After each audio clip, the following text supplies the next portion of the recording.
everyone in? Perfect. All set. Thanks, Jackie. It is 7:07, and I'd like to call the East Line Board of Ed special meeting to order. We had a public forum from 6 to 7, and we're starting a little late with this transitioning between the meetings. To get started, if we can stand for the pledge of allegiance.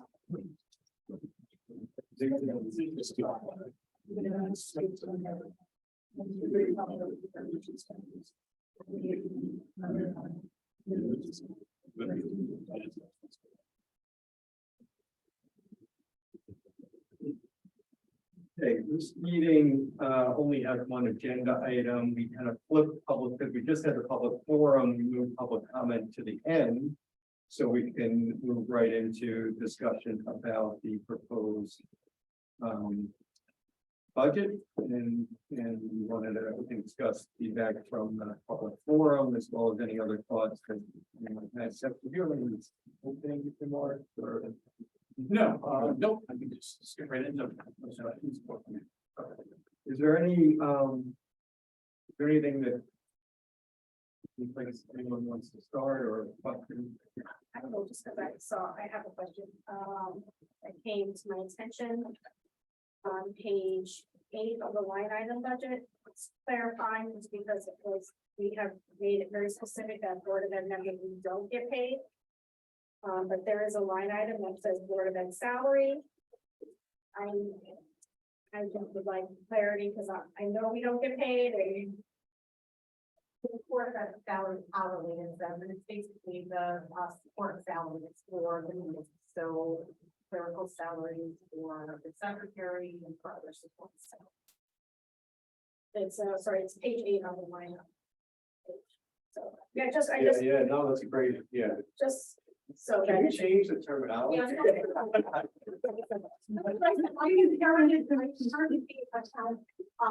Names. We are hopefully on the verge of moving to this. They, as I mentioned, on January 31st, they set up our site. We're waiting to be assigned a project manager. So I'm cleaning up a lot of that language and making it,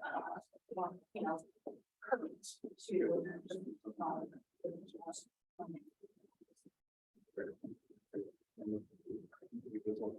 Sorry, I just, we always say we don't get paid, and I just, not that it's a large line item, it's just.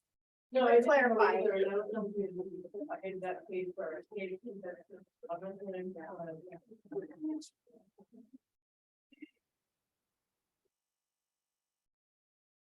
And Esteban and Lee, because you have questions, if you can raise your hand, and then I'll try to look, but also, Emily, Mariana, if you happen to see on the screen, when this is.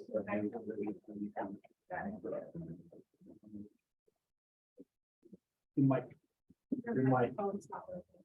Is it working? no, it's not on. No, it's on. Got green lights. Okay, I'll fix it. Green? And are you green? That may not. No. You could let this switch on. This is very fun. Slide it. There you go. Thank you. Oh, you're good. You can still be heard. Oh, the other two mics. Oh, okay. Okay, thanks, Grant. So is there any place that anyone would like to start or any questions? Maybe we could, just walk it through there's a lot of focus right on the elementary teacher compared to the class size, and I know we talked about it, a little bit, forum. But it would be also helpful to, in the setting, do that here with 2000.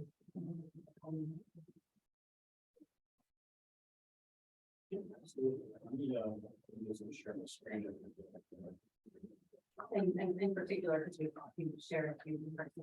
Yeah, I can walk through those again. Yeah. That's helpful.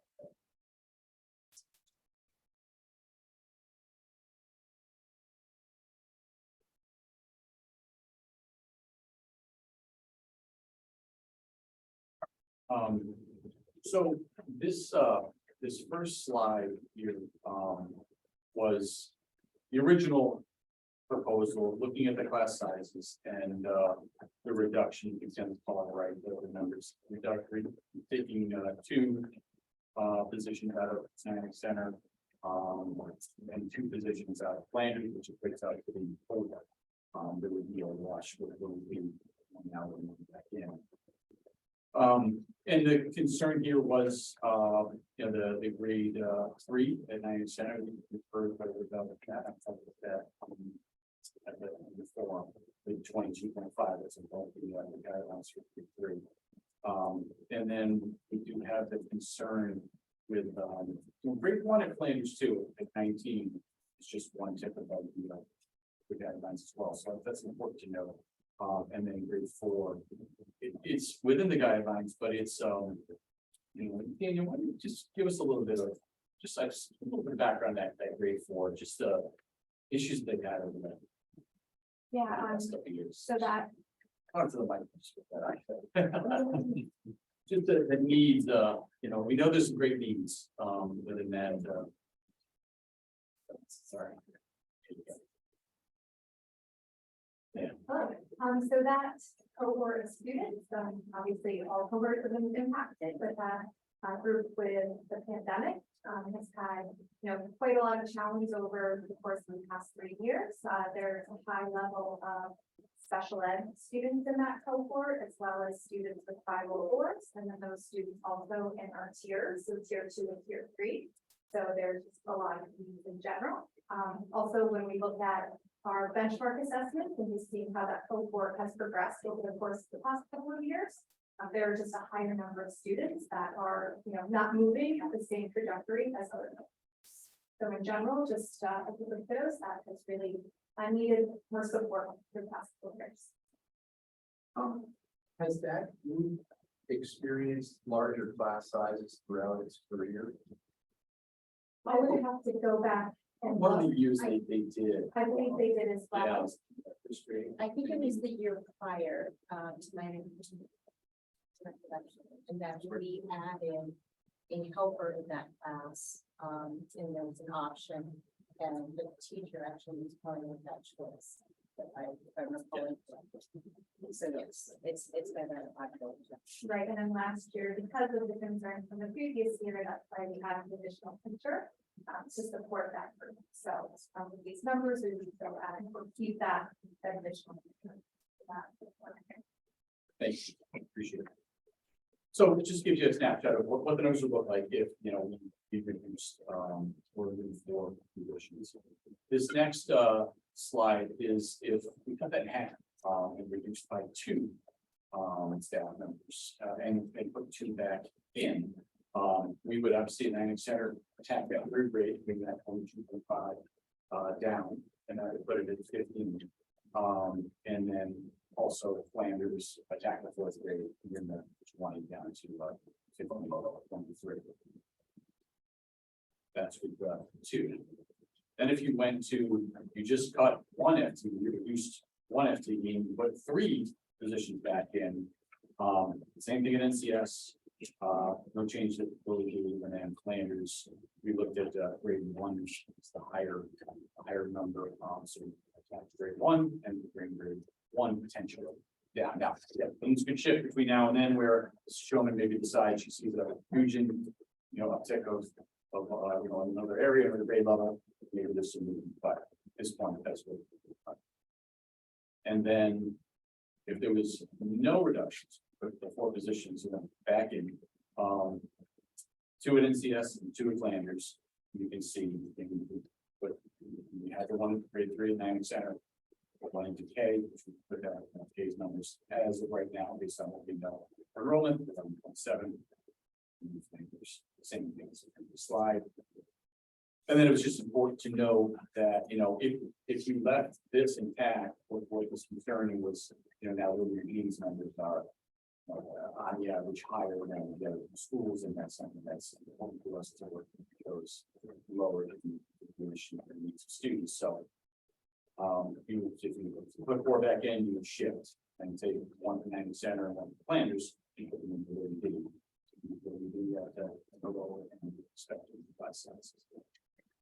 So that's kind of the snapshot of configuration is that. The enrollments and options.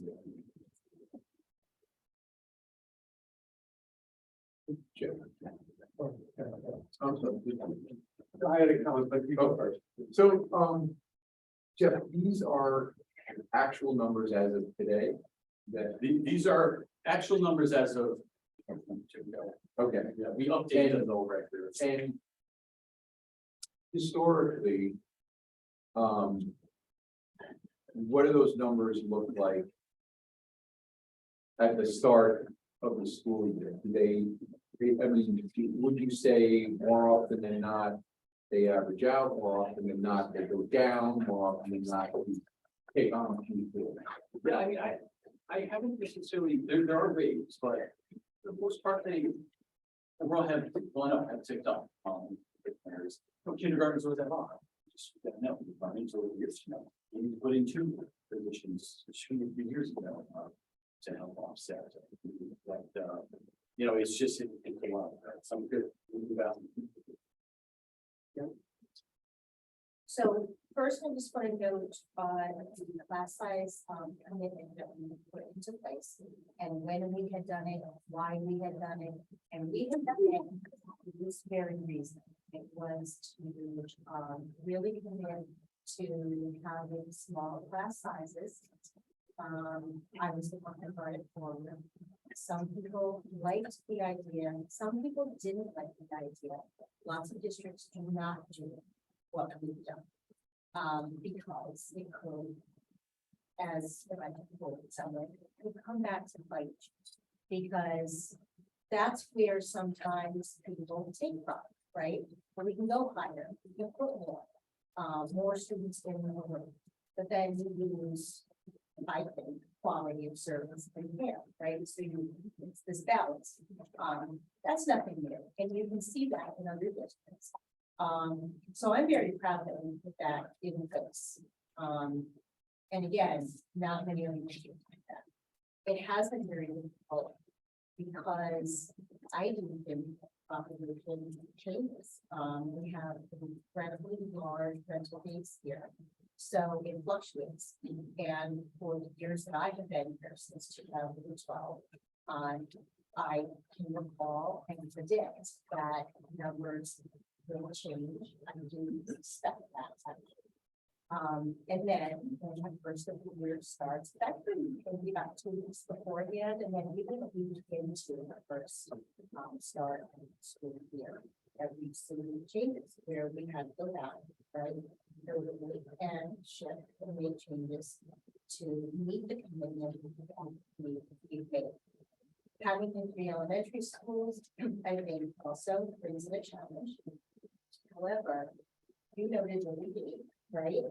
And that 9-minute center also is now, are we looking at, not redistricting, so get on that, it's not where I'm going. But re-looking at those numbers, because of the housing growth on that side of the highway. It has impacted students, the student numbers that are going over to the thing, to my understanding. But I don't know if that would help. I just wanted to throw it out that maybe that's something that we could look at. But we put that in place because we felt that it was very important to the way that we provide education here at Eastline. I can put myself that it really sets us apart from the rest. Other districts you'll find much different. That's not something that we felt was right with us. And I'm very proud of this, so I'd like to try to stick to this as much as possible. Shift off the topic, very honest, was able to back into a mill rate, like we're off the mill rate, From just for us. just for, so if we want to go that later, we can just. So, I had a comment, but I didn't want to see if there's anyone else. So Jeff, can you just remind us at elementary, we have, I remember there's one teacher who left this year.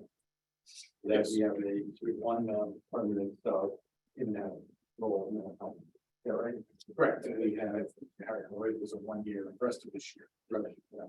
And then we have there's a retired. And retirement names. So there's two positions that. There's, the goal is to try and keep, people. There is one other potential, that's at the elementary level, that was considering retiring.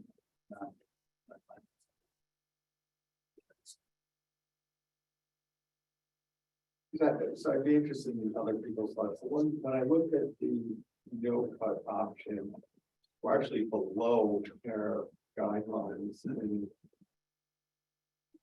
four or five, where that we're actually below the guidelines. And if we do the two reduction, I remember there's not a class, so maybe can you pull that up? I think it's that there's not a reduction, we got one over. One or two reduction, there's some under and no one above 20. I'm just gonna try out. We have the place, right? We can understand complexity. We have the first grade at night, but we have. Well, it's the unpredictability of. You can just appreciate the risk. Right, how they don't know us, how long in army. And. Is different. And, I think right in the number of higher. I mean, in this scenario, and again, we could, we need potentially, but there is no class size that could call it one. Not that end of the two. No, with the two. Now, with Do two, you have 20 set for first and second, or for kindergarten and first grades? no, it's lower than that. I'm just looking at kind of, because some things, you get. Anything and. Right, we have a 19 in first grade, that's all I was. Yeah, which is. Yeah. Yeah, there's one check on others. Yeah. It's not, but there's Never one. is. Do you mind if I just? Okay, I just wanted to make sure, that if you never know what the needs of each student is going to be with these funds. So, now it's becoming more and more that, it may be tier one intervention, or tier two, or tier three, or 5 or 4. There's so many different scenarios, so the carers are just integral. At least that's kind of from my view, that they help wherever they're needed, not necessarily if they are assigned, right? Because we have carers that are assigned, and we have more of a mobile care that has a wide variation of different needs that are helpful. So what I would hate to do, or I would just like to do, would be taking something away and putting, say you have 20 students. The challenge that our planners principal just spoke to in that one specific class, the truth is that's not specific to that one class in this district. That is a reality, honestly, in other classrooms. But isn't that why we came up with our guidelines, so number of students per class? Well, let me think that now. When we were talking about that, we were talking about a teacher, not carers in the class. But we're because- talking about teachers now. Yes, but, No, I'm just trying to understand, this is for understanding, I'm just trying to understand. I mean. I look at this and.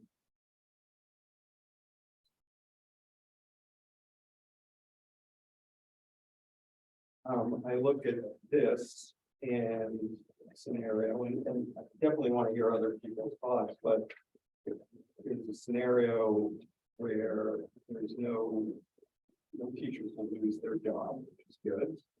When you're basically retiring coming into the for September, retiring two, actually three if another retires. The question is, where are we on this? And these class sizes to me look pretty darn good.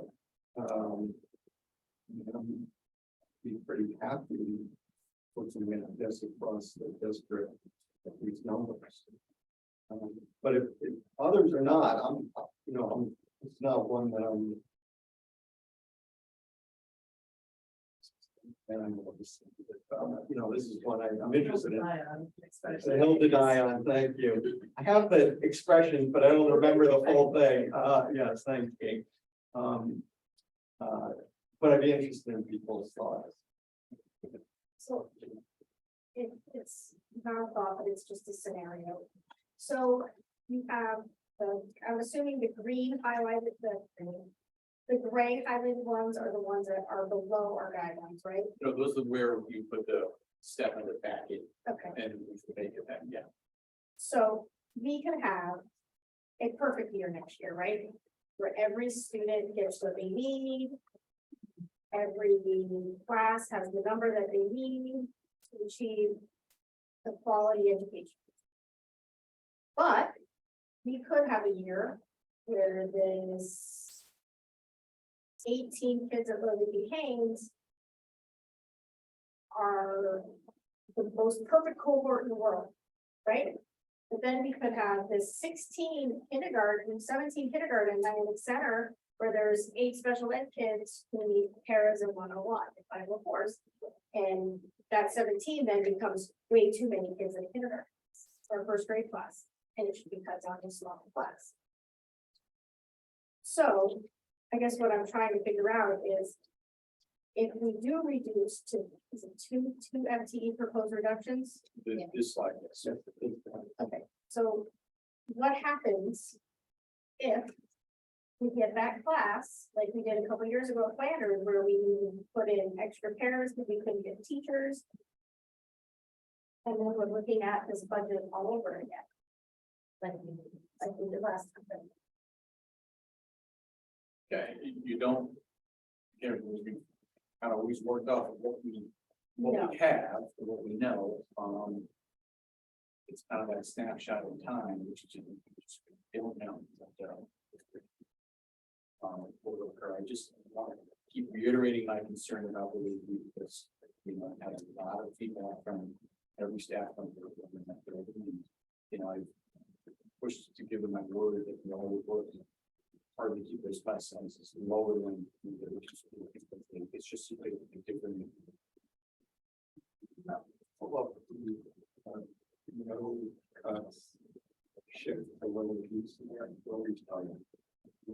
Sorry. Well, are we going to continue to have most of our kids who do have special needs naturally? Or are we moving toward something different? What you alluded to, Jamie, is that we're moving to something different, so. It's a slow progression. Right. It will not be that way next year. It's going to start to, because the numbers continue to grow. We kind of start to some, and there will be some growth, in town with Freiburg. And when that's going to come online, the great teams that go in that center, so that will help us kind of at least keep the space thing programs out for next year. So, following up with Jamie's scenario, imagine if somebody moved in and he or she did have some special needs. Chances are most likely, be significantly different than what we do. Potentially, yes. Not my. I mean, well, depends on the needs. Right. Yeah, depends on the needs, right? And It does, but we've also been talking about strategies to keep kids in their homeschool too, in order to help minimize the growth of those specialty programs while we're figuring out how to transition. But that's what I just asked, how's everyone doing that? Because I just heard that we are, No, so. no, we are, but it's not, it's progressive. Right. The next couple of years that. Right, right. It's not, we're not just dissolving in. No, of course not. No. Next year, yeah. So. But that is, you know, LRE.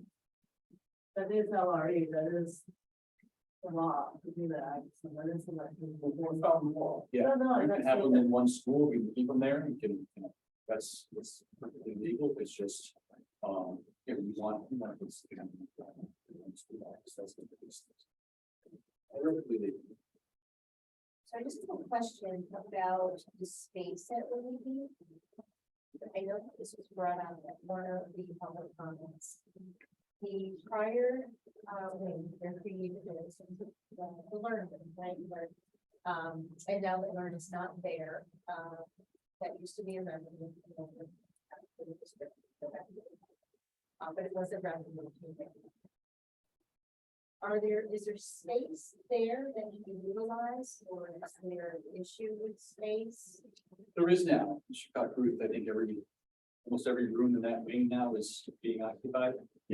The very end of the hallway is reserved for the bridges, the, you know, community liaison program, but, so it's the only one where there's some potential, but, you know, Is that one or two classrooms? it's one, It's one classroom that could be utilized.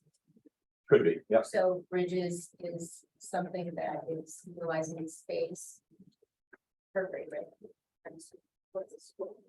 It's So a what's the PTA school program. program? The school program, one. It's like a pre-K introduction school program.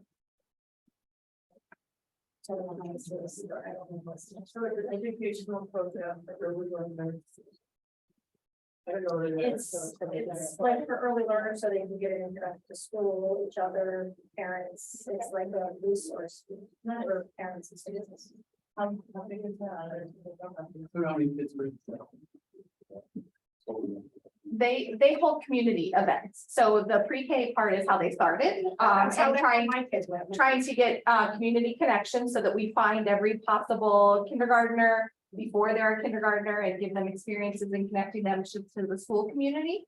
They also now outreach and help families connect with Parent Share and housing and are a different resource. So they're called the Bridges program now because they try to bridge community connections with school community connections. So they hold evening events. They're having one upcoming for multilingual families. And so they'll use their space in the evening to host that. They can meet with a parent individually in that space. They can do the play groups in that space. So it is not always used during the school day, but it is available. And it's sometimes an alternate space, I think, for your staff if they need a place to test or, yeah, so. Fill that gap wonderfully. I appreciate that. Sure, there you go. So is that a rent? Rental that we know, because it's a school. No, we fund the program with Title II, Title I, Title I. Just trying to think of, I do remember there was pretty good space there, if that was something that we already utilized, that I'm tired of looking at. How long is that? Because my understanding is that when we do this kind of busting, this is what I've been told. So it starts, okay, now, if we do that, I might back that down the hall. There is potential for some resident. Questions with that. Is that area is rented? That was not rented. That's not, that was the one. I did bring that up for a reason, because yes, there's no growth of, being on the Bridewell side, but I didn't rock it forward, I was told that there was no exposure. Oh, it's There, fire. so there's a lot kind of coming in that is on the radar, at least that's fair, you know, so it's just. So the people who are, we have 3 people, elementary teachers who are either retiring or retiring, right? You have 2, and then you have another that isn't in a elementary classroom, is considering retiring. There could be some bumping and moving around, it's free up potentially another space. And they're all faculty teachers or? 2 are classroom teachers, one is not assigned to the classroom. I don't want to be in detail. to give- No. Want to give, oh, Bill, you were next. Yeah, go ahead, Bill. And then Lee and Esteban, I'll. go Yeah, to I each wanted of you to get clarification on that, so too, so 2 people are retiring, so if we go with 2 elementary reductions, no current teachers lose their jobs, and the numbers, class sizes, assuming no additions, assuming you put Everything else back in, like tech teachers, because the rest teachers were cut down, you have more bumping, because they would go some of them. right, so this is just, yeah. Take everything Okay. else and put it back So, in. I had another question, because this, and it's making it matter, potentially more complicated, but do we have any permanent subs in the building that are teachers that are certified teachers hired that are permanent subs, that we're like, We have building subs we get help, that we don't have any? not our own. Okay. Yeah. Because I was talking to a couple different people in some other districts. They would. Lee had brought this up, and we all know that there's a shortage of talent out there. It's difficult to get good people to fill positions, and then it's difficult to get subs as well. So some districts had, this particular district was talking about, they hire permanent subs every year. And it's kind of a test drive too, because if a position opens up, now you already know somebody. And you can be like, this is a nice fit, or not, and you open it up and maybe fill the position, but if it is a nice fit, you've already got somebody who knows the building, knows the. And all of that, so what I'm saying, I guess, is if we consider some of that, because I know that I don't want to give any details, but I heard there was, several people out, whatever day it was, and I'm like. And we don't, so I think that might be a nice, in terms of improving life for the students. They know the sub, they've seen the sub, the person's been in the building, there's, they know names and everything else. A principal doesn't have to run around with their hair on fire in the morning, trying to figure out what to do, because there's, I just think that that's a nice way to go. That way we're not scrambling all the time. It's a great way to go. It's just really, Yeah. and we just did all the claims. Rather than change, that's the one position, the position that's going there the rest of this year. That was a building based sub, we into that slot. Yeah. So it works great. Yeah, I would, I think, I know that during COVID, we did that. We had a couple of them at the high school, alone. And it was great because the teachers knew the sub, the kids knew the sub. You could actually get lessons done if somebody was out, and then, I don't remember if any of them spun into a teaching position, but one of them did, at the building, somebody else left, and it was, this is great, this is someone saw everybody really way around, so I understand that's adding complication to it, but if we're talking about maybe not eliminating those positions and leaving them into something that gives us some flexibility. That's because I understand, I appreciate that we're not sending anybody looking for a job. That's really important. But ultimately, we're dealing with, okay, we lost something and now we may need to try to get that back, and that's going to be harder in the future. Whereas if we don't lose it, we don't have to fight to get it back later. How many building based subs do we have? Past the building. Talking about high school two, these are ones that come every day. Right. There was still two at the high school, still middle school two, and each elementary has one, and they were floating one too. The buildings. But these are Kelly people, These are Kelly people. they're not our. They're not our people, no, but we have hired some of them. Become our, just like in this situation. then just we brought in, they were. I thought there was something in the contract where we couldn't. There is, it's a period of time, Okay. and sometimes we go back, we have to hire them ourselves. Or sometimes in this, we're leaving the higher step. There's a savings. Okay.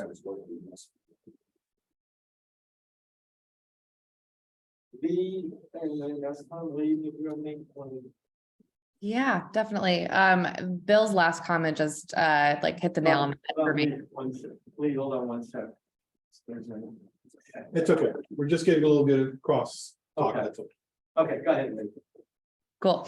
Yeah, Bill hit the head on, hit the nail on the head in that last comment for me. We actually did something similar in my last district and it was incredibly effective when there were, changes in staffing mid-year. And I think in almost every single instance, folks got slotted into a kind of a full permanent position before the end of the year. So definitely, I think something to explore.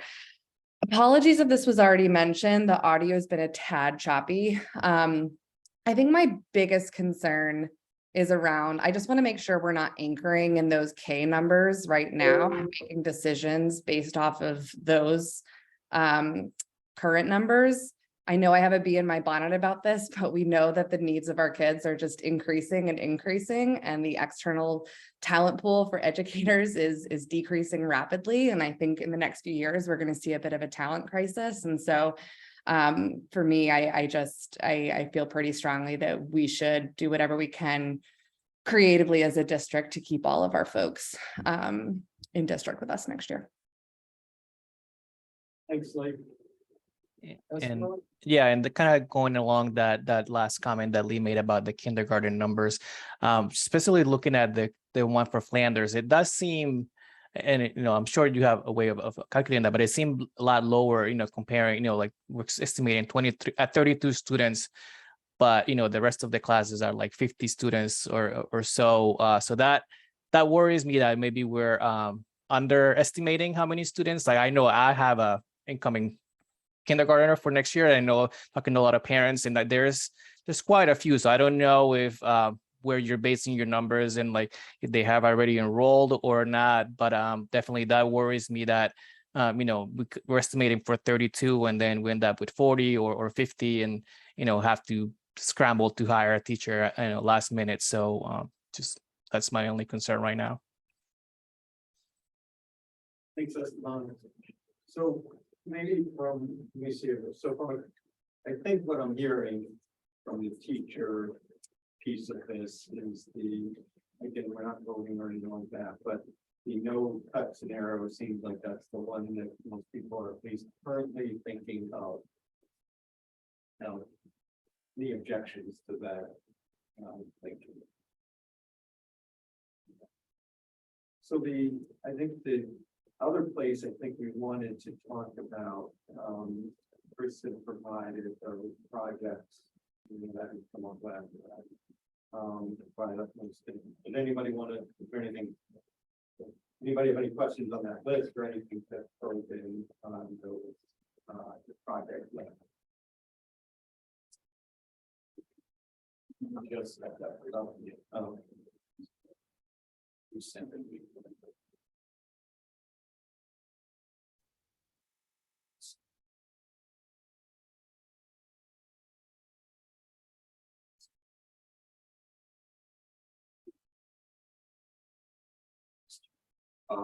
Yeah, so Chris went through with high, medium, and low, and also busted it out by dollar on it. Is that on?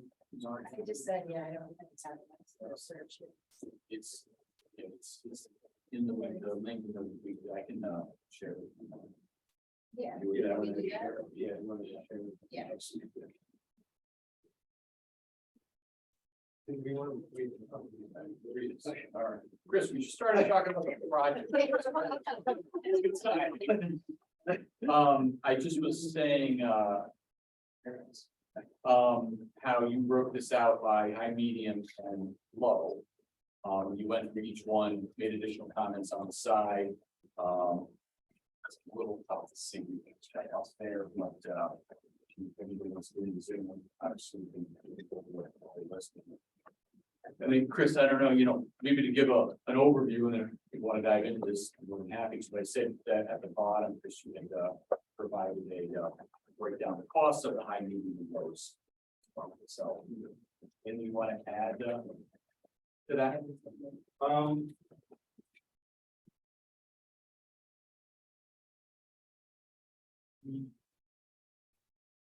So if, no, I-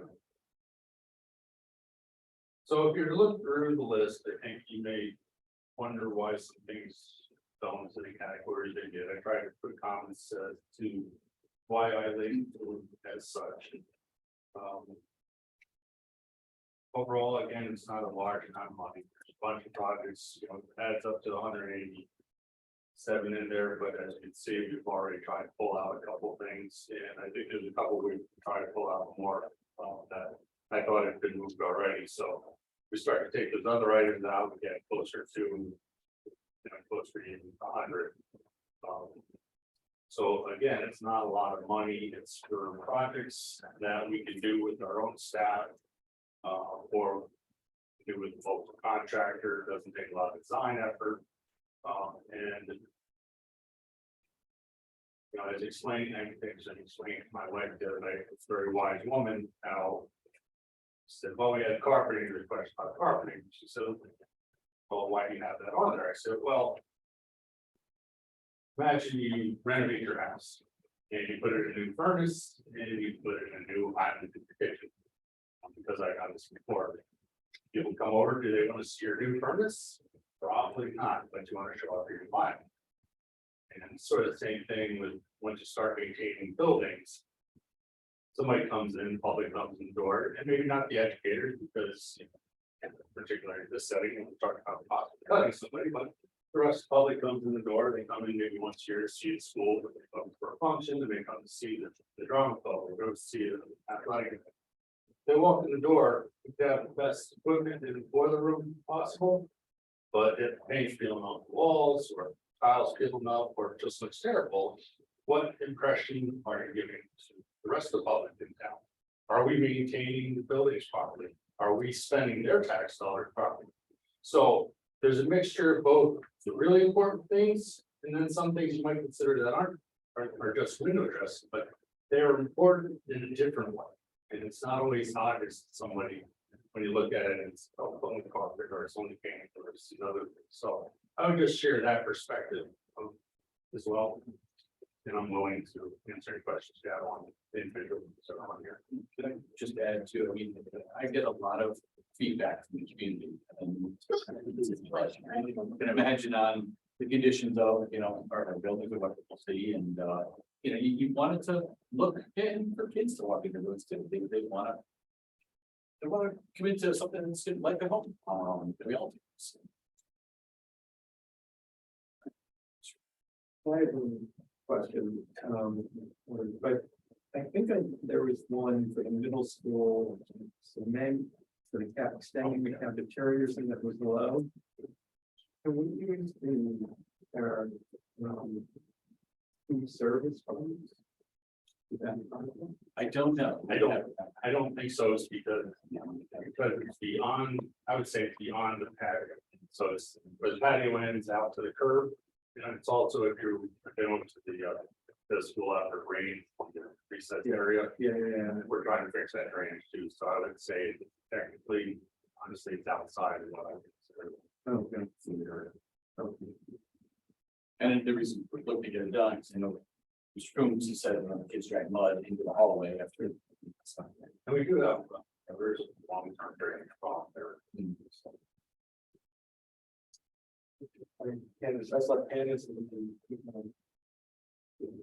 Okay, so I actually requested this and I appreciate the comments. And I appreciate you breaking it down to Tyler and I also appreciate your lines points thoughts.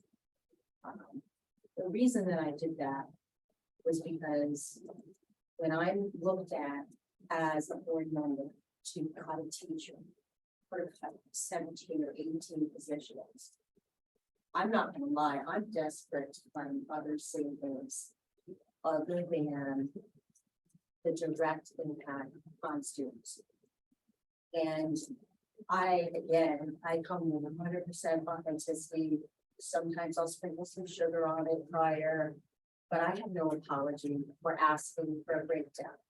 I have no apology for asking publicly to put off anything at this point.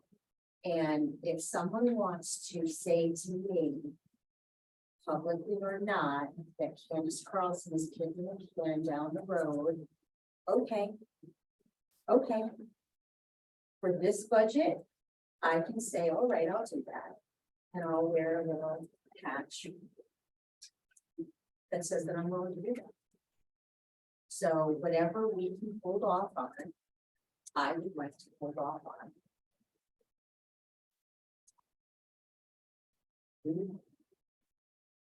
So I'm going to speak on the mountaintops.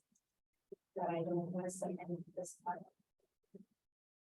And I say that because I've witnessed the maintenance project budget get cut every single year. And things fall apart and then things cost more to get fixed. You put a Band-Aid on a boiler and it springs a hole. Now, instead of just going back 5 years and replacing the boiler, now it's 5 years later and it's triple the money.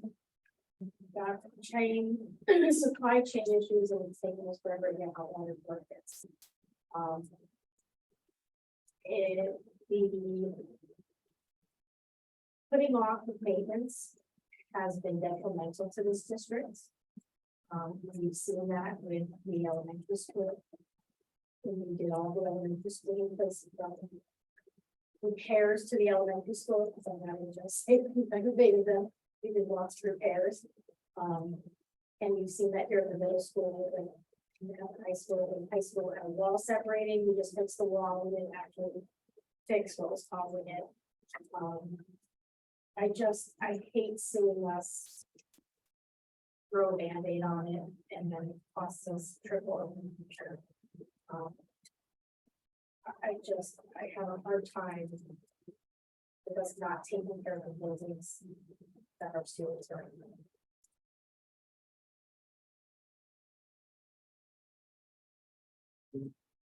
Yeah, I haven't been there about the 1990 how long it's been along.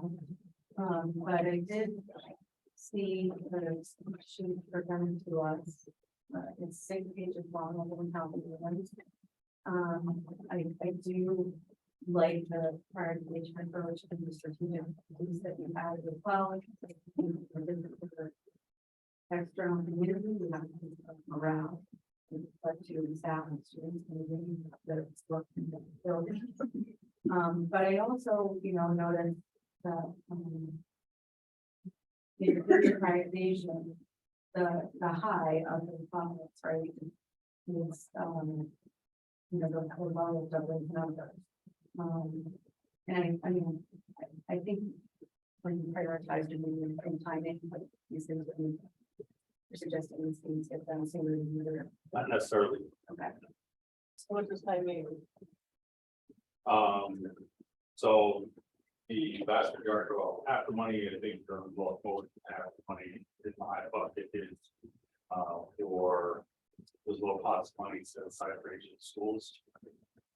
So they call it the project that they probably I'm fully funded. Right, so you already have money that's been appropriated, so that you say. Yes. Okay. That's why that's what this, we haven't done that before, so in the past, the most recently, slowly set here that we put furniture was all about grants, but we still needed a couple $100 to do electrical. It wasn't in a budget. So this puts it. Okay. No, thanks for that. I appreciate the context. I guess, my concern is, without addressing these projects, with the peers is going to continue to grow.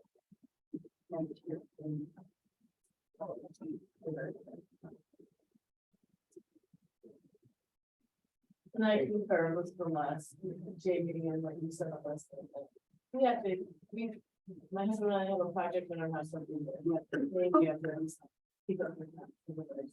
Just happen. And the cosmetic is not related to project. They're not spun, yeah, but I don't think paint's spun either, so, yeah, yeah, so. Totally, it's like what you need to do is the cosmetics, you want to keep our reputation, you want to keep our morale, all of that should be important as part of it. And just as an aside, you talked to that guy, my personal, make sure he's still here, but. You know, there may be security grant funds, so that may get pulled out for that. Maybe other sources of funding, you know, I can take for those, so anything you pull out, find something else to pay for.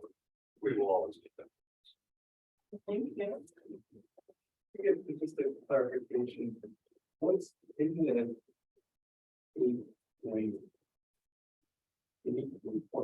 we added everything back, we're at like 88 or 89 or something like that. 88. Does that include, is that the 139 or the 186 for the projects? In other words, That's the 139. 139. Yeah, so that's just- 139 is Jeff made Yeah. some reductions. Yeah. to that one. Okay, okay, thanks. I just wanted to make sure I knew which one was the. And some of these are critical, too, when you look at replacement of flooring, replacement of ceiling. Whole room of basement.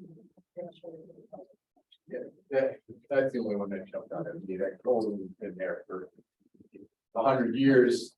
Maybe that can wait 101 years, and I don't know whether we have a specific use for that, and we mentioned that we were gonna use that room for storage or something. I'm gonna support a space for. Park with or so, yeah, I don't want to keep a lot of inventory. But there's always a little bit, and then the other thing that. As I've been in there, of course, some years ago, somebody was storing mercury bulbs in there. And that's a big problem. So now I have. Another hazardous. Material that needs to be big, so I'd rather just. Yeah.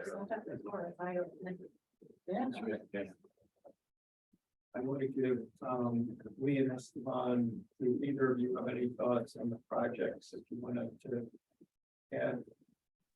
Nothing that hasn't already been shared. I do feel pretty strongly that postponing the majority of these projects will cost us more money down the road. If we don't adjust it now. Yeah. Esteban, did you have anything to add? Sorry, okay, thanks. Candace. So again, when we had talked about it at the last meeting, that what I needed to know about this, and it was no certain, am I trying to consider that that's what I wanted to do?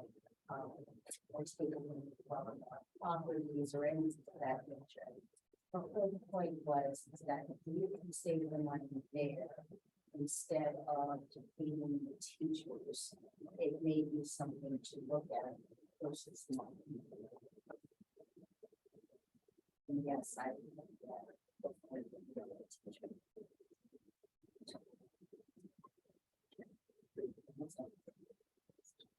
Any other thoughts on projects?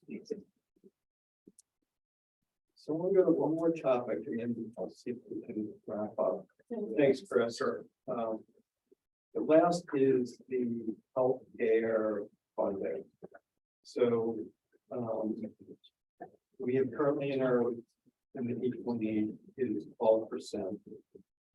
The original forecast was 9 to 12, and they lowered it to 8 to 10. Right, correct. The town is carrying 10 in there. So the question, and so we put one more caveat. The state's not very good at predicting what their healthcare costs are. They missed last year by a lot, in which they had told us. We're at 12, the town is at 10. Anybody, what are people's thoughts? I'll give mine. I'd like to stay lined up with the town. We were misaligned with the town last time, not to our favor. We were lower and they were higher, and they ended up even higher than that.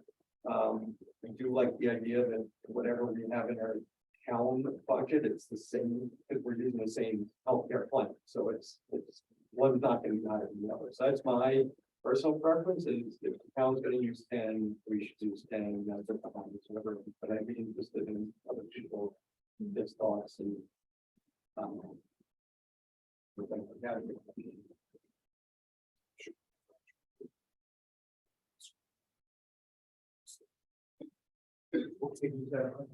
It's at the bottom of that last one. That will be the project. The C though, just adding in, saying, like adding in. You know, back in the 18 positions and then dropping insurance. 10%. Takes it from 8.88 down to 8.62.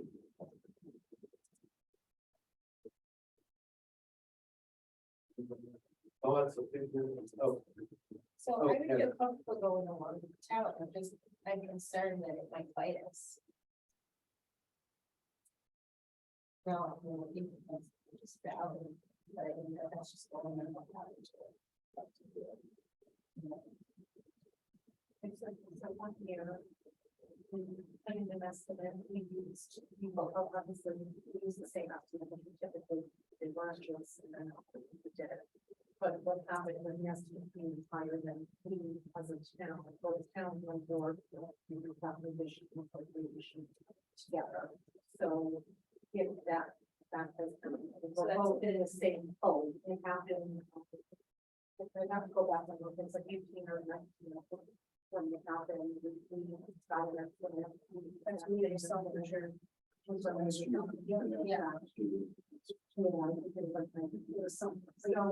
So if that happens, I mean, I think you feel that the same vote of the town, if that does happen, and Eric's, the state is in great about estimating, however, as opposed to last year where they didn't tell us anything until April when they came up with the final number. They are doing a better job of updating the groups every single month. We have a review with the claims, and that's how they went from the 12 and January down to 10. And they tell us that things are better, change again and go back to 12, but you know, we'll have to have more information. thanks, Martha. And then, I think so.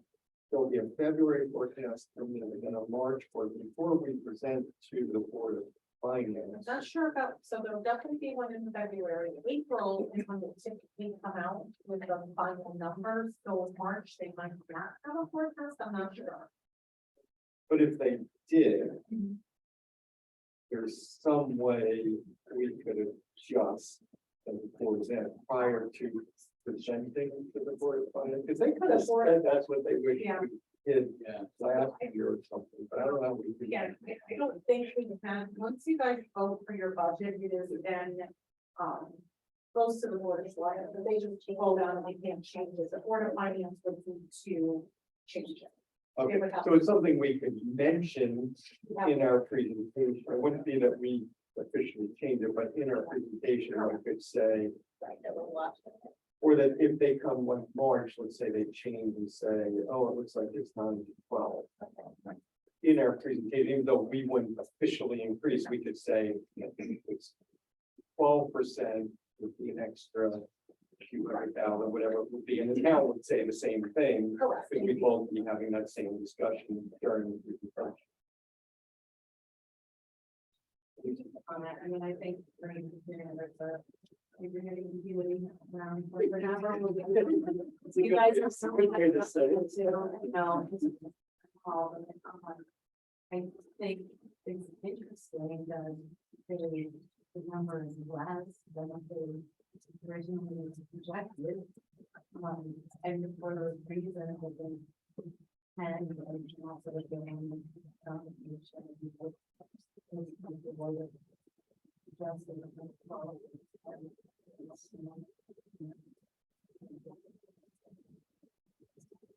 I would be never locked into this contract with the state for health, is there another option, or are there other providers, is there a new way of looking at it or doing it? Let's go back to these, town and put that together, town have to cover their employees, so there's a process involved. We have changed over Yeah, a couple of times over. 3 times this last 2 years. I don't remember. So are there other plans that are more negotiable? Because the word talks about the cohort of versus the and that's what. That's what this was supposed to be. We're in the state partnership plan, so it's supposed to be, so it's supposed to be more of a say, level playing field and even percentages every year. But as we saw last year, it was not. First year was fantastic, 1 year quarter. And it jumped to 10.5. Yes, You know, yes. it's not. But it's something I think we have to, you know, have to constantly be thinking about. Okay, So my thoughts on this are that I would be leery of lowering it to the 10 from the 12. Only because we are having such a tough budget year this year. Finding out of the debt from the insurance issue. And we are getting a little feedback from the Board of Finance on whether or not we can get an appropriation this year. So I hate to say, well, we can get appropriation next year, when we're having a hard time getting feedback on maybe doing whether we can get one this year. So I would just like to feel a little bit real. Say, yeah, sure, we can get information. next year, and we really don't get it. I think that's, we want to keep going back to the town board aspect. It's just a rarity. Lee and Esteban, any thoughts on this? So I'm probably leaning towards keeping it at 12% just because of the unknown.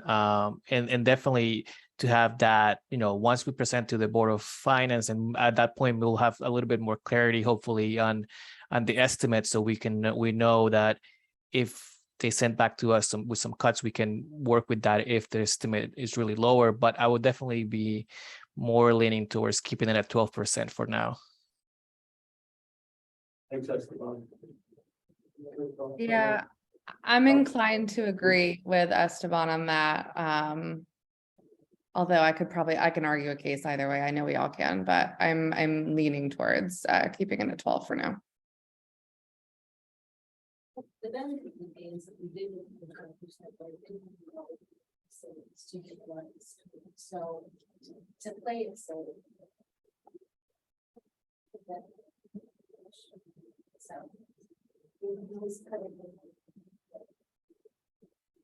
Is there anything else? Any other budget items, anywhere in the book, anything else that anyone wanted to question, focus on? Things? Paras, tech, and library. Oh, yeah, so we didn't bring, sorry, I didn't, because I thought those were the things that I didn't get. Well, we wanted to talk about those, I've heard pretty well along. So I didn't, we hadn't. So my summary was going to be, it seems like where we are. If there's no, excuse me, if there's nothing else, it seems like that we're at the 8.88, which again, we're not voting on.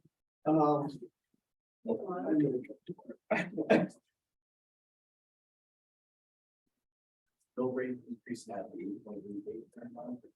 So 1.45. I just want to, I just made big assumption. So I made the assumption that the town was staying exactly the way it was, made an assumption that revenue exactly, that the revenue was staying exactly as it was, so that we could just isolate the board's impact, if you will. I don't have, there's other factors that go into calculation of the mill rate. I have the grant list, but I don't have what the rate of collections is going to be. That's the Board of Finance. I think they said Does that? 7%. Pardon me? I think last 97%. Yes, yeah, and last year was 98.2, I believe that they set it at. So I assumed the 98.2 again, so in making those assumptions, we're at 1.45. 1.45 million increase, which if you look at a $300,000 home assessed value, it's up to $150 for the year. And that's just not, again, not having the town's budget. That's everything, increase, everywhere else stays the same. assuming everything stays the same, and that's very, very, rough. I don't want anyone to think that's. Thank you, clarifying, so. That's assuming that the town's taking in the same amount as they did last year? Okay, so you don't have any idea what they would be taking in? I do, and it's not really, I can't, I do, the finance department provided me with his revenue, but I don't have what the town. Yeah, but you didn't use that number, you Correct. used last year, that's what I'm saying. Because I can't use what they're projecting this year without having the town side of it. So I'm just trying to, as I think one woman mentioned, just isolate as close as I can to what our impact will be from what side. Our board. So one and a half. Again, that could be different if they use 97% collection rate. I haven't heard that, but if they use that impact will be different. It'll be more because the collection rate is different. So that's assuming the same collection rate. And can you share with us whether the revenue has increased for this year or It not? looks like the other revenue has gone up a little bit based on what he's, and again, that's an estimate. I don't know that that's fine. So it's gone up a little bit. A little, But- not, No, Like like 5%, 10%. It's gone up a little bit, but the other side of it is. the town side. I got that part, I'm just wondering, I just look around town, I can't imagine it's not gone up some. We You're did, doing something wrong. if they it's did not. have a decrease, right, there was a decrease in, state revenue that the first election share at the last, about $500,000. Okay, yeah, that's. We- Wow. Yeah, so that was less. And I know what he said, so I don't wanna provide any information, that was just, it's not finalized yet, so. But any information.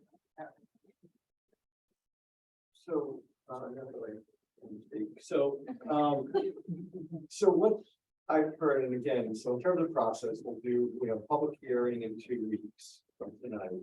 And then we would vote on our budgets. We can't vote now, we can't do anything now. We should have a public hearing and hear again. But the question is a little bit of what do we present at the public hearing? Because I wanted to stop you only because we haven't spoken about administration and all this possible savings, there, and I think that if we don't, and it is not spoken to, that's not good. I think that it has to go on to this. There are people that are looking at that, they're asking about that, and they're saying, well, have we done the numbers basically to justify board administration and the scope to be, I don't know, all of but when you're looking at savings, is that anything that are really from Look at those.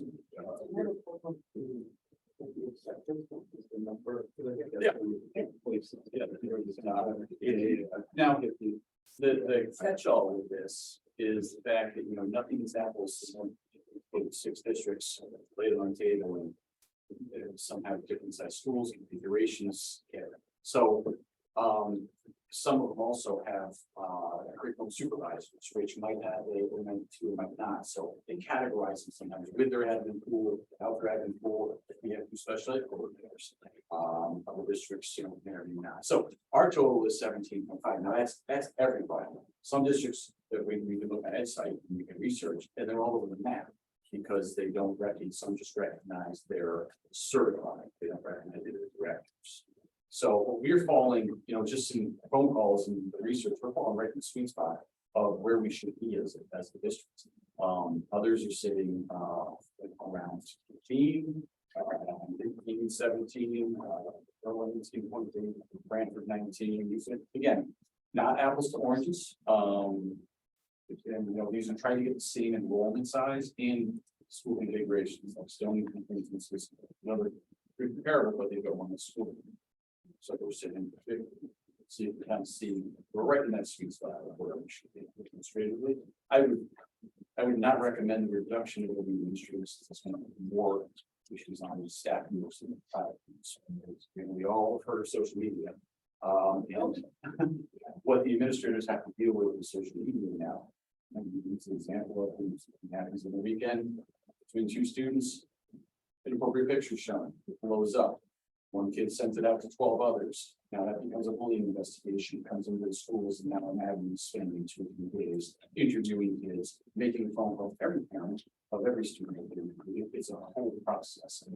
That just compound that by, you know, and I talk to you daily about, so that's just one example. So, I wouldn't want to put that on teachers or staff members too. So I think our level of administrative support is right where it needs to be, given where we are. Our numbers, 2650 students is really bad.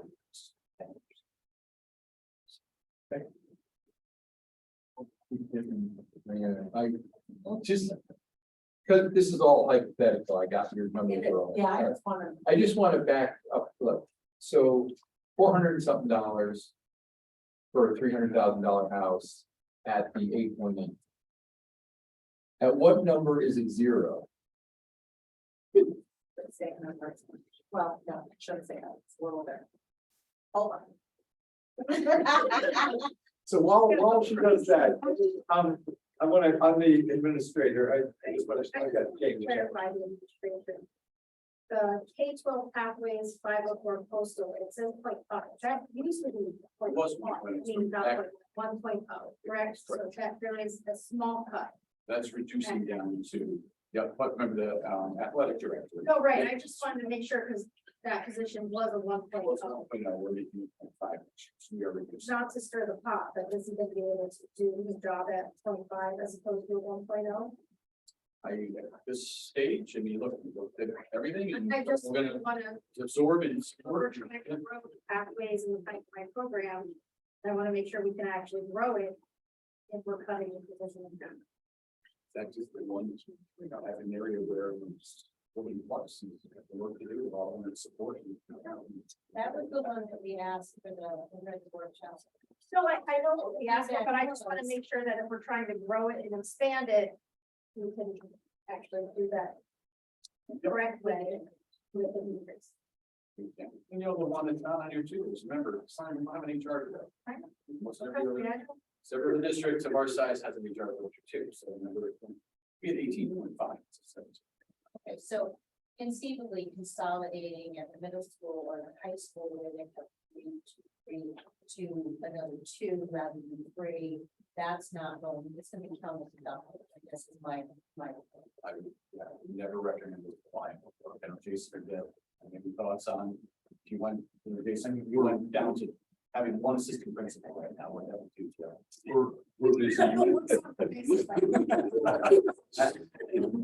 You brought up the social media. I think we need to talk about how the bullying laws have changed over recent years too. Right. Protocol for that, and the amount of time that goes into those investigations to do them well and to do them so we can come to a good resolution at the end. And we don't want to put aside too, that we want our assistant principals to be part of that instructional piece every day. And it's hard enough to get them there now, but if I don't want to speak for Deb, but I know we're all on the same page when we talk about supervision and evaluation, we calibrate. So we're doing so many evaluations, we want to make sure we're sending that staff a consistent message about how we evaluate people, how we're, you know, aligning those observations with our school improvement plan, with our district improvement plan, and all of those things. So I know years ago, the middle school had 4 administrators full time, and they cut back from that down to 3. So in 12 month versus 10 month too. You know, they don't work with 1 full time and 1 10 month. Don't you have any additional thoughts on it? It's just almost impossible to get toward the proactive aspects of the job, especially instructional opportunities with teachers, because of the reactive, as Jason said, the bullying The social media, all of those things take up so much time that it's very difficult to get into classrooms, to give productive feedback to teachers, to even meet sometimes to talk about anything we'd like to do going forward, because we're constantly dealing with this. To cut one of those people would. I don't know how we do it.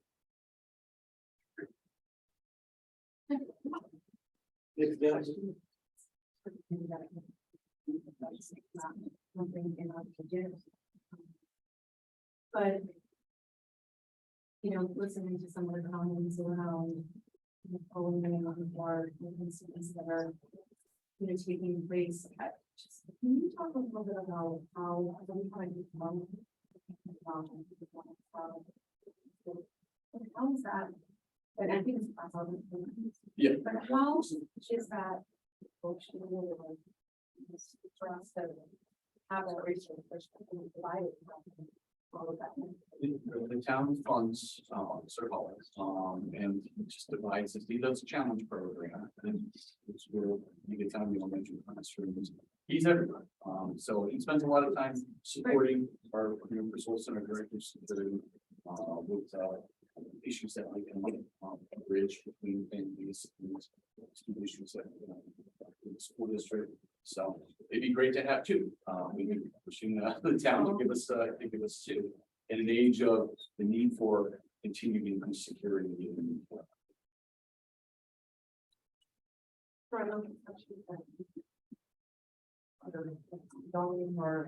They are. Yep, we started a security task force group. We've had 2 times so far. We're trying to move forward. So I'm going to be coming up in March or maybe the chief police. Just like we took the station for students and go back for greater needs of students in the district that is, increasing as well. And just don't believe even though it sounds pretty funny. And there is someone, as we think about our town, broadly, a little bit of a win-win. If we were to get a second SRO is with our town population increasing in the summer. The SRO spend more time here during the school year, but it's then available for the whole thing overall. And it's so there's some. That's there. We'll see if that all works, but that would be could be helpful. Other thoughts on administration, bill rate? 800,000. Increase would have to be 800,000. Over last year. And it is how much? So that last year's budget was what did we get passed last year? 3.6, so 800,000 would be a 4.6 for budget. $800,000. Yeah, there's a 1.6 there. It's 540 is 1%. Okay, so it will be Increase this year of 1.6 over last. over last year. Yeah, so I'm just, I just Over last year's. Some of these numbers, mean anything because we don't have the real numbers for that, but just hypothetical. I still don't understand. By, Governor Lamont announced $5 million awarded to first round recipients for 2024 and 25 school years for mental health, school and mental health workers.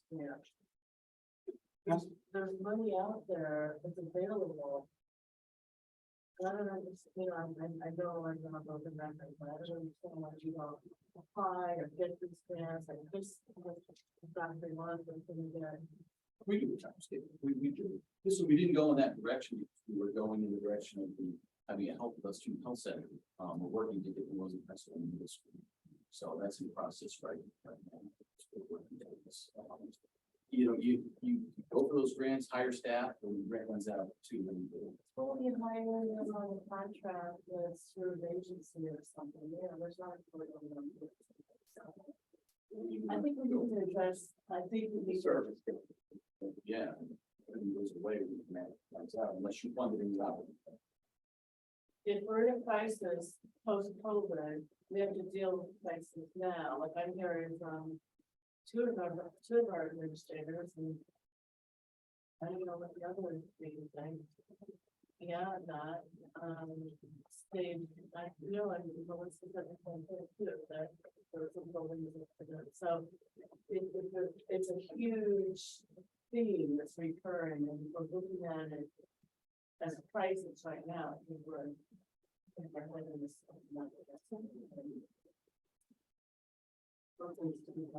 And Well- that impacts learning, that impacts morale, that impacts, you know, and one of the paraprofessionals attested to that in during public comment where we're working with the students and difficult students and behavior. So we need to adjust it. And it's-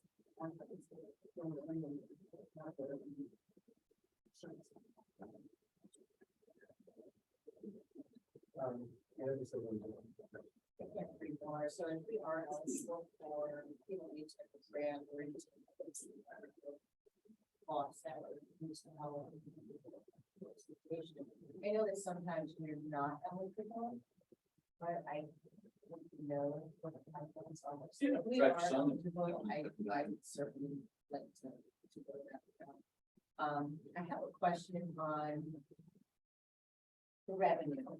I can't remember the gentleman's name that brought it up tonight. Fall, you know, he did bring up a very good point that I don't often talk about. Is that we are unable to do revenue and that kind of filter. So the money goes right back to the town, and at the end of the year, we do send money back to the town. So last year, very young, how much money did we send back to the town? Last year was about 20. The year before that. The year before that, that was a COVID year. Okay, so the year before that, I want to say it was. I have that sheet, but I didn't find it, but I want to say $300,000 or $400,000. Well, that's what I just think. Fiscal 2020, it's like $300,000 or $400,000. So with the exception of these two, you know, unprecedented years, on a normal basis, I really interested like the past 10 years. To be honest with you, to see those numbers, and kind of be reflective of that and speak to it, because, you know, when we talk about it, I think it was the first meeting that we started having conversations there, and said, you know, you don't want this, us and them, you know, you don't want this and this, and, you know, we don't want to go backwards because we don't know what that looks like. And then working with relationships, building our relationships in our town and with other boards, because it is cyclical. So when you're investing in your school, your education, your students, your school district, your school funded, it's difficult into your home values, people want to come in, they want to do, and then of course, and then it's the businesses as well, and all of these different things. We do, that money goes back to the town. So I'm curious because it is costing more and more, and it's only going to increase. It just seems like it's endless. And the demands and expectations of the Portland districts, and this fashion, from the state management.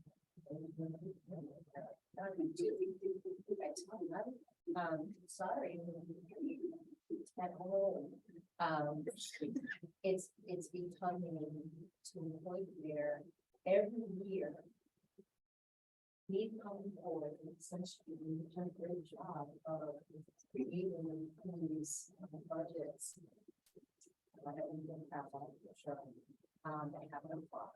And here we are, now we're plucking away at our infrastructure, right? Constantly taking away the very perspective that we give our students. And whether or not it's reduction in teachers, whether or not it's reduction in projects, whether or not it's reduction in administration. The reality is that if we want to continue to provide high quality education, we have to fund it. And it's not, unfortunately, there are people in town that view that at their expense, that they're profitable. And unfortunately, the state of Connecticut, I don't believe is funding districts in the wrong issue. And unfortunately, it is going on to taxpayers.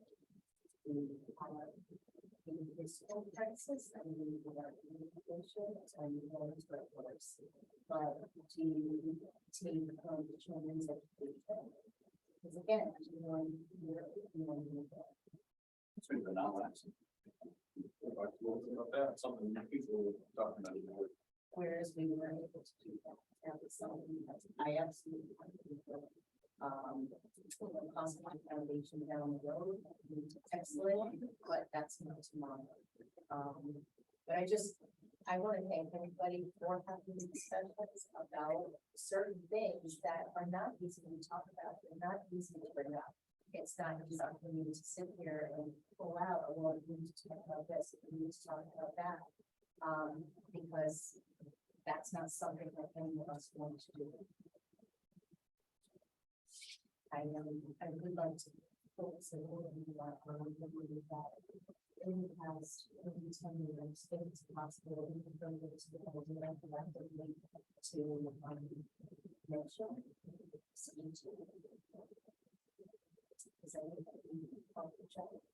Yeah, we should, that's fighting for the funding, so 2 months ago. Now some of that was for a special lawsuit, 537,000. But, you know, we cover that. Yep.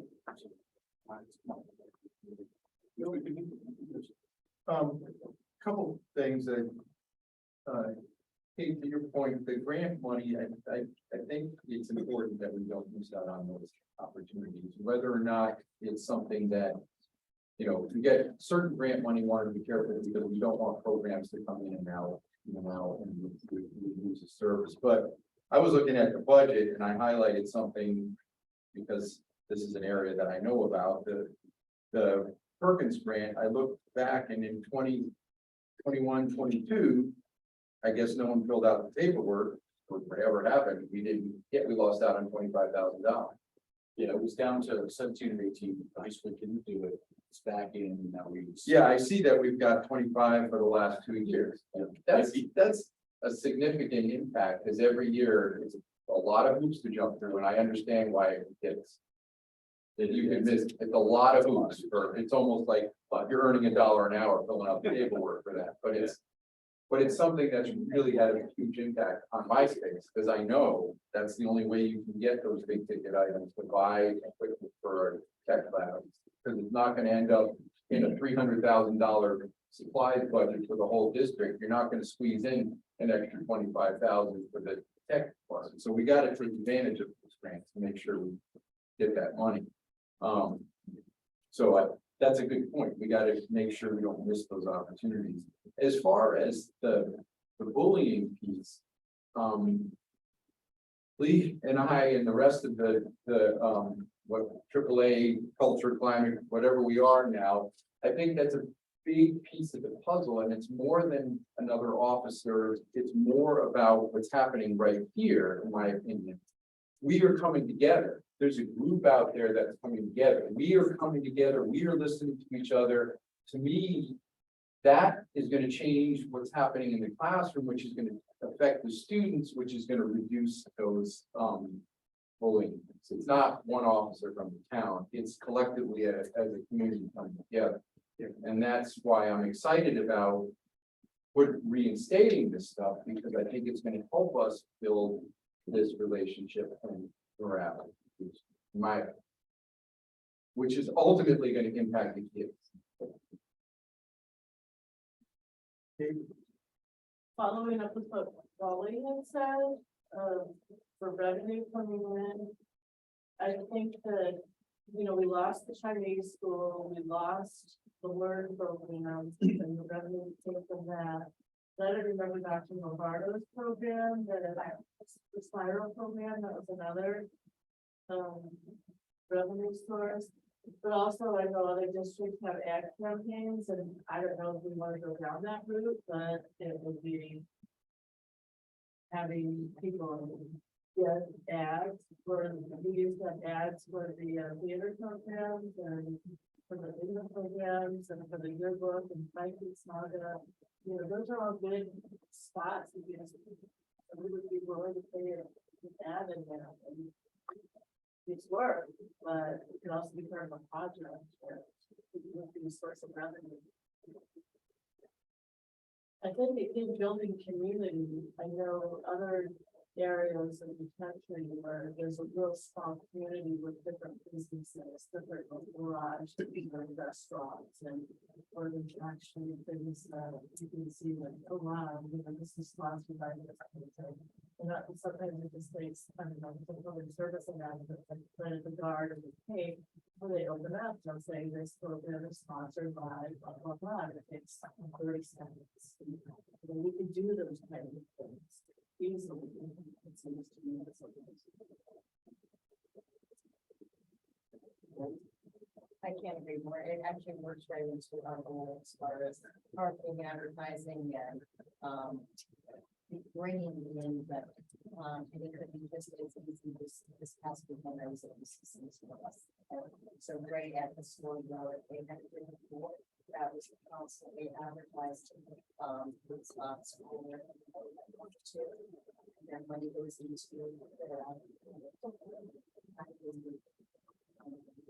so it's those types of things would be great. And assuming that money we were going to the athletic department and then we want to involve in doing that. Yeah, I mean, we're gonna, in March, we're gonna bring the goals back to the table, because, you know, there's, you hear lots of different things about, you know, revenues of advertising. Bringing in programs, you know, there's busy branding, so we need to kind of hone in on that, because it's been all over the map, and everybody has different feelings about that, so we need to collectively decide what is it that we want to do. We really start working towards this year. Something else, I don't know.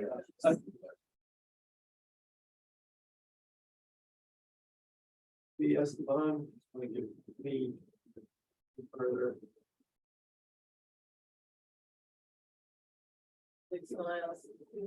No, yes, but not pertinent to this exact conversation. I have some thoughts and things that I wanted to dig into more around what Bill was sharing with culture and climate and the percentage of time our administrators are able to spend on more proactive initiatives versus just the reactive. But I think that's a conversation for another night.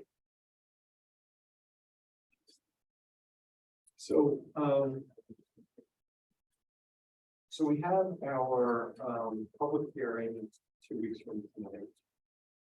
And at that public hearing, I think it's important we kind of agree on what we are presenting and showing. What I think I've heard tonight is that 8.88, which, so the 8.88 is healthcare 12%, the 18.5 positions are added back in that 6. We go from 6.97 to 8.88, if we're adding back to 18.5 positions. We're keeping healthcare at 12%, and we did not cut the projects. The projects stayed as is. So that would be the 8.8. The reason we can't vote or anything like that, I just want to make sure that when we have the public hearing, I want to make sure we are kind of displaying our directionally where are we headed. Because if we present the 6.97, that's not what I'm hearing as our collective thinking. But we haven't, obviously we're not voting and we can't agree. We have to hear the public hearing and then we can decide. So I just want to get anybody's thoughts on kind of as we present at the public hearing, to give people an idea of what are we leaning towards or moving towards or something. That's what I've heard. So So if it means putting all that stuff back in, which you just said the 18.5, the 12% healthcare projects intact, that means it's 8.8. I am 100% in favor of presenting that as our. Well, Or a lot of. Those the.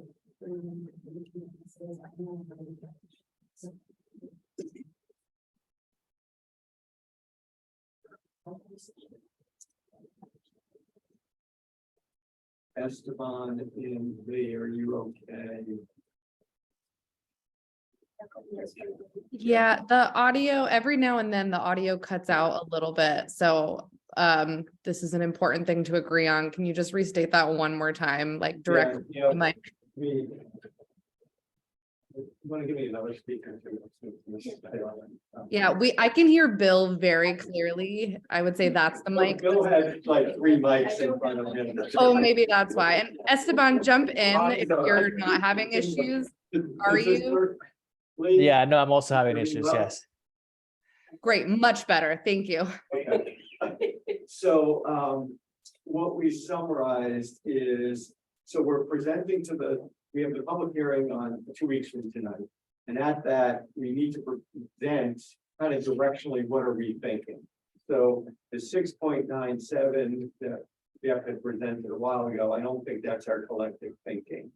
And so what I've heard, where we're moving toward, you started at 6.97, if you add back the 18.5 slot, we keep healthcare at 12%, not 10%, and don't cut the project or the repairs and maintenance project budget that Chris had sent out.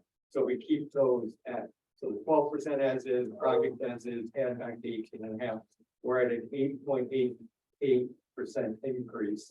So if we're collectively, not that we've decided and we can change it, after the public hearing, but if that's the directionally where we're headed, that's what I think the public should hear, because that's what we want feedback on, not feedback on anything else that we've talked about to get to this point. Directionally, that's exactly where I am right now. So yes, in full alignment. Yes, and I would agree with that as well.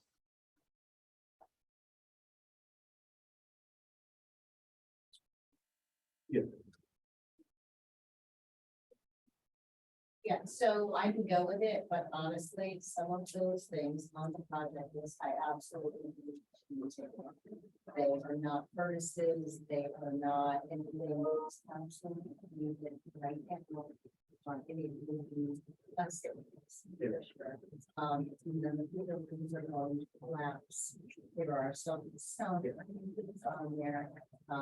Clearly, I am moving the money, and that's okay. But I need to speak the truth when I speak, and I stand by it. Some of those things don't need to be in there. Just like the vehicle for $65,000.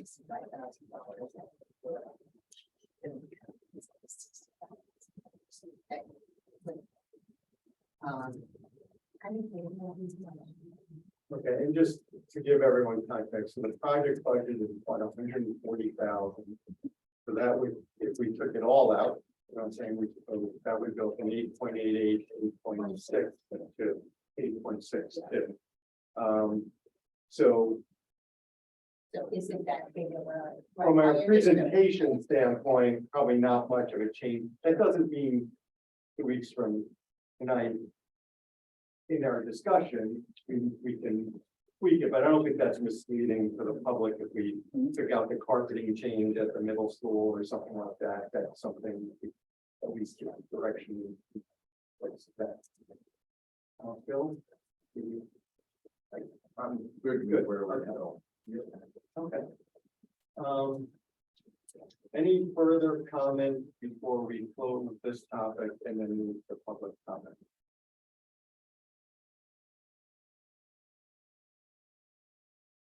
Okay, so the good discussion, I think that was discussion over 3+ weeks.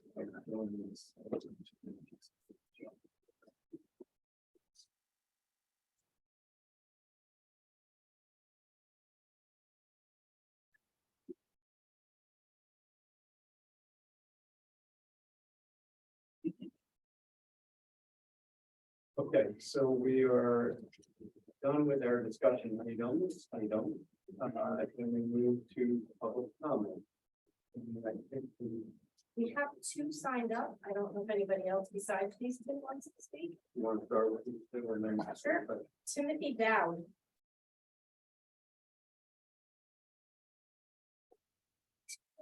Oh, and, I'm sorry, so I always say that, so, name, address, and, 3-minute time limit. As you get to the 3 minutes, try to say, I don't want to have to say stop if I don't, but, try to finish up. And, you do need to be in East, we did confirm with their, attorney, you do need to be an East Lyme resident to, speak in public. Yeah. Tim Downs, 66, I'm a science teacher here at the high school and coach of connections. And first of all, I would thank the board, your support over the last month, we've done a lot of teachers, it's helped to make that out. So thank you for your thoughtful conversation. I don't want to take up too much time. I did want to kind of say something more about the connections, because the first year there, primarily high school physics teacher. And I've been so impressed with what I've seen in that building with the K-12 connection, career pathways, all of it. Because, we have a variety of students who come from a lot of backgrounds. One thing they have in common is that the traditional classroom has not been the perfect place for them. And what we offer at the moment is really two things. The first is strong community partnerships. When we look at internships for the kids, we try to get them with mentors who might own a store, or maybe work in district maintenance, or maybe they're artists and can mentor our students. And that means that the kids who maybe didn't see a future for themselves will start to find that. We also offer small supportive classes for kids who have not been succeeding in the traditional classroom. That really helps. I would say that as we look at the future of that program, I think we should always look at if that program would change or downsize. What would happen to those kids? And they're not necessarily the kids that would advocate for themselves, but they're kids that we would have to think about often. Thank everybody. Thank you.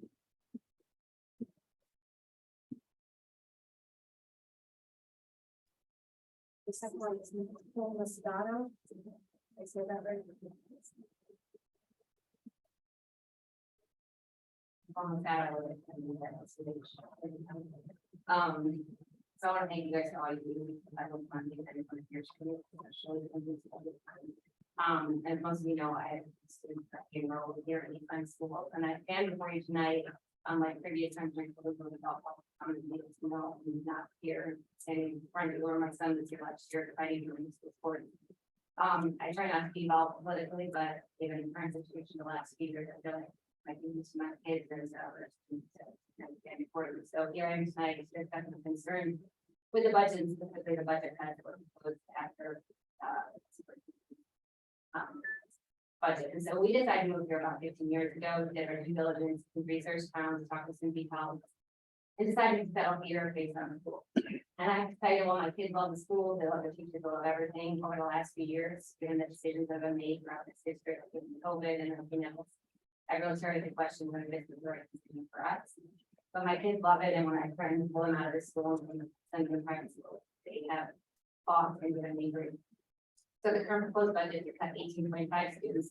Suggestion, I know it's a suggestion, but cutting freshman support and the district decision to cancel school sponsored activities such as their graduation dance and field trips and such is disheartening and discouraging.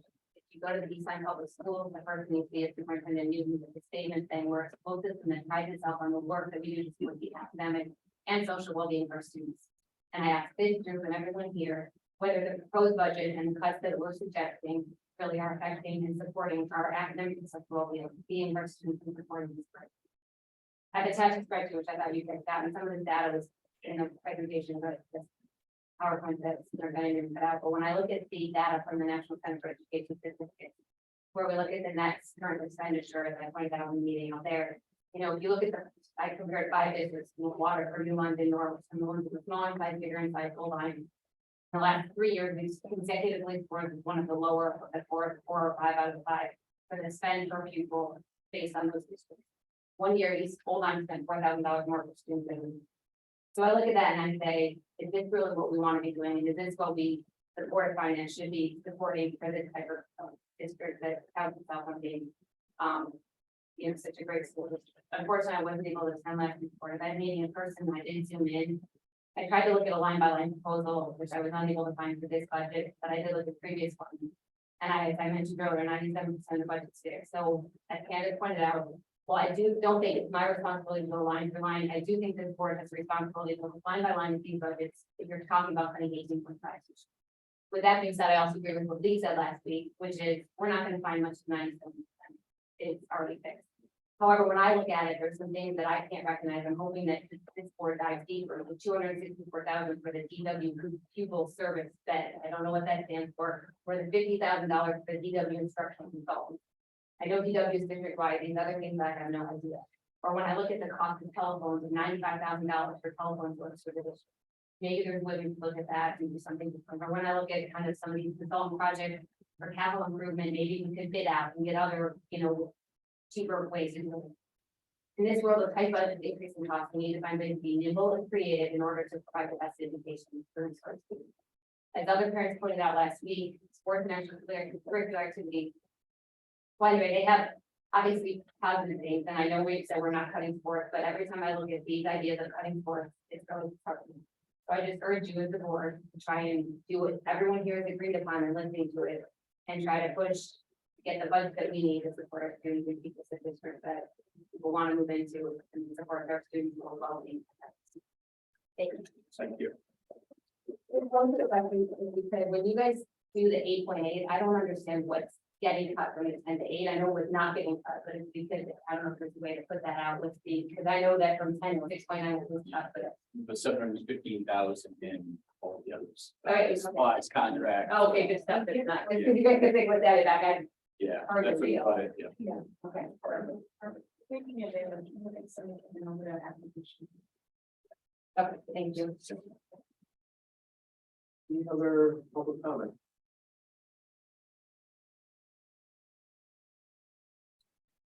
Any other public comment? Last chance, because once they close public comment, it's closed. Last chance for public comment. Any further? Thanks, everybody. Appreciate the time. Do I hear a motion to adjourn? Your second. All in favor? Opposed? And perfect. Thanks, everyone. Have a good night. Thanks, everyone.